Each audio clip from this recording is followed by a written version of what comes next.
So Wargoon Flishe started out as a novel, as kind of a collage of different myths that I like, and then I was having tea with a friend a couple of years ago, and had been just starting to do some little animation projects. I'd done a lot of animation when I was a kid, and kind of been given back to it slowly over the years, and I just kind of blurted out. I hadn't even really thought about it, although I'd been doing a lot of little animation with post-it notes, but I just kind of blurted out that I was going to make an animated feature film, and it just seems like that's, you know, the kind of the holy grail for people who do animation, is to make an animated feature. And so I like just said it. I blurted out, and so I committed myself. So and Wargoon Flishe is a very cartoony novel, so it seemed like a good start. You know, the winter months last year, I basically went to work, animated, and slept, and didn't really do a whole lot other than that, and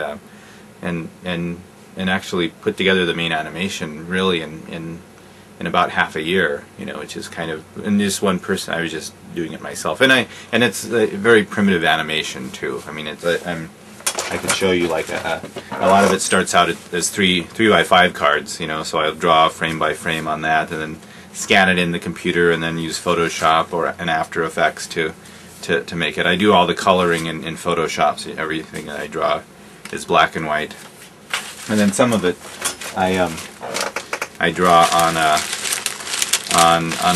on post-it notes, and then animate out in the world. You know, so it's consecutive drawings on post-it notes, and then I have my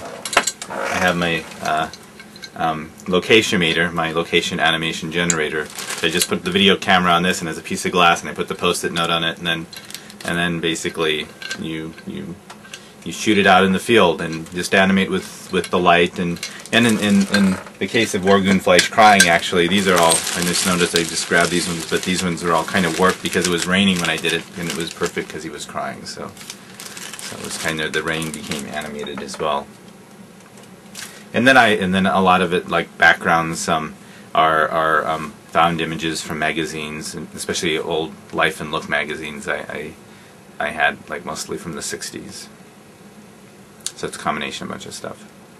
The catchphrase is that it's cave paintings drawn on magazine advertisement, because I decided right away. I mean, my drawings, my draftsman skills, my drawing skills are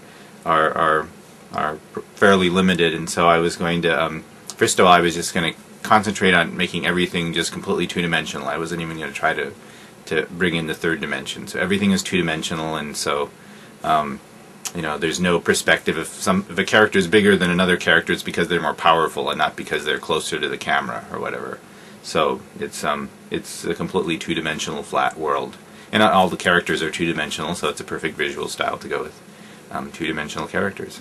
I fully embrace two-dimensionality, or Wargoon Flishe is a complete embrace of two-dimensionality.